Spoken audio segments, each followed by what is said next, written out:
Hi guys, welcome back to the channel, CTB, Cam Talks Boxing. So yeah, I'll be talking about the Canelo GGG trilogy fight on September 17th, T-Mobile Arena, Las Vegas, Nevada. And yeah, let's get straight into it. You saw the thumbnail. Is Triple G in Canelo's head? So what I mean by this is, I haven't really seen Canelo this heated. Look, you've seen Canelo fight trash talkers in the past, and bear in mind, Golovkin's not a trash talker. But he's fought Billy Joe Saunders, Caleb Plant. Of course, there was that altercation there, but he's normally quite calm, cool, and collective. And we haven't actually seen that in this. He's quite cool, but he's quite heated in the first two press conferences we've seen. So the first one in Los Angeles, and then the second one in New York, and then even when they did the face-off in the New York Yankees Stadium, he looked really, really quite heated, and he looks like he really wants to hurt Triple G. So why I'm suggesting that Golovkin could possibly be in Canelo's head is the fact that Canelo's referring to things Golovkin said in the past, but it's not really trash talk. He's taking them personally, but at the end of the day, he's just speaking facts. One of the things obviously Golovkin said in the past is about him failing a drugs test for using the banned substance, which was obviously the Mexican beef. Supposed Mexican beef. If we don't know what actually happened, but Golovkin has the right to express how he feels, and if he thinks Canelo was cheating, he's entitled to say that. That's his opinion. Some of the other things he's been saying, look, Golovkin, you could argue that Golovkin's been hard done by certainly in the first fight, but then the second fight, a very close fight, but a lot of people thought Golovkin won. So of course he's going to have things to say. He's going to have things. He had things he wanted to say. So yeah, but Canelo, yeah. So you look at these press conferences, Golovkin seems quite calm. He's saying it's not personal for him, and it's just making Canelo look very, just very annoyed, very. He's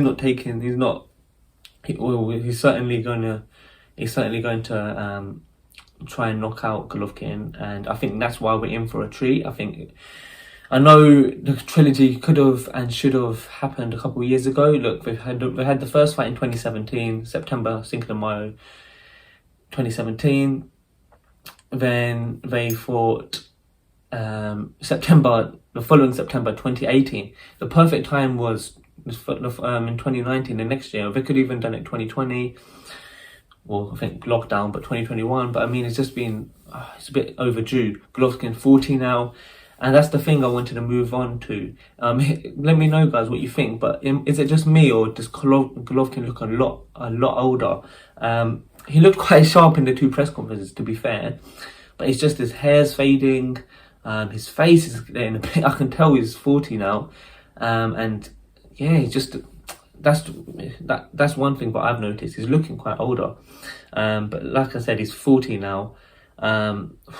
What I'd do to see him fighting in his prime again against the top fighters. He just never, unfortunately, he just never got those top fights. In his early 30s, he was quite avoided. But yeah, just let me know what you think, guys. But yeah, I think Golovkin's definitely looks like he's aging. Another thing I want to actually talk about in regards to Golovkin, and I've been having to think about this. When they went head-to-head in the LA and New York press conferences, so Canelo and Triple G for this third fight, you can see Golovkin's still the bigger man.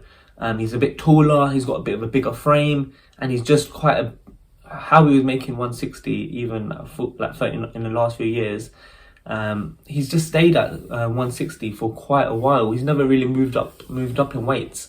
So that's just one thing I wanted to speak about. You have to give Canelo credit. Look, he's probably naturally like a 150. He's a light middleweight 154, and that's the thing, he's quite underappreciated. Look, he went up to 175 and he's willing to fight Dimitri Bivol in May at 175 again.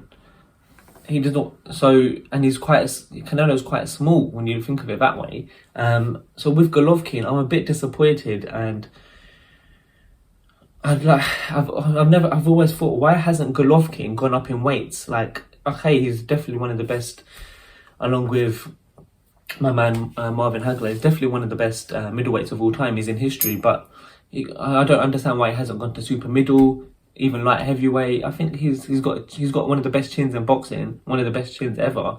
It's just a bit disappointing, but I don't know. Like, if he was getting avoided at 160 at middleweight, then he should have probably went up and made some big fights.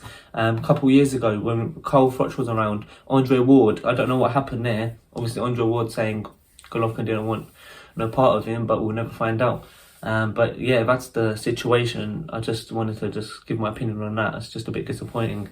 Golovkin's 40 now. He's gone up a weight. He's gone up to super middle to obviously fight for all the marbles, the undisputed super middleweight titles. So let's see how it goes. But yeah, then with the fight, it's going to be interesting.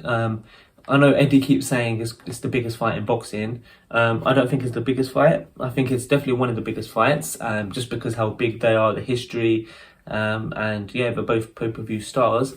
Obviously Crawford, Spence Crawford. You got Spence Crawford. You got Usyk Joshua 2. And then obviously Fury who against the winner of Usyk Joshua 2 will be probably one of the biggest fights ever. So yeah, there's quite a few big fights to be made. But with this fight, one thing I keep thinking, and it's at the back of my mind, and quite a few people have said this, could it be a repeat of Pacquiao Marquez 4? When was that? 2012 was it? When Pacquiao was boxing decent. He was a bit sloppy at times. He got dropped, I think, in one of the early rounds. Then came back and dropped Marquez. But at that time, it was like Pacquiao just came off great wins. I think in 2010, he like absolutely destroyed Antonio Margarito at light middleweight. 2011 he fought Marquez as well in the third fight. I think, yeah, then I'm not like some people. Yeah, that's the thing. Pacquiao in like 2008, 2009, 2010 was deadly. When he started looking a bit not average, but he just started, his form was dropping a bit.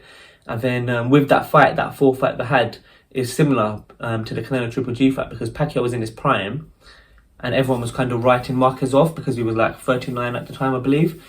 He was a lot older and he kind of pulled the upset. So with this fight, some people are thinking Golovkin might still have enough in the tank. Personally, I think Golovkin's he hasn't improved. He's not in his prime no more. He was getting hit to the body against in his last fight for unifying that middleweight when he fought in Japan.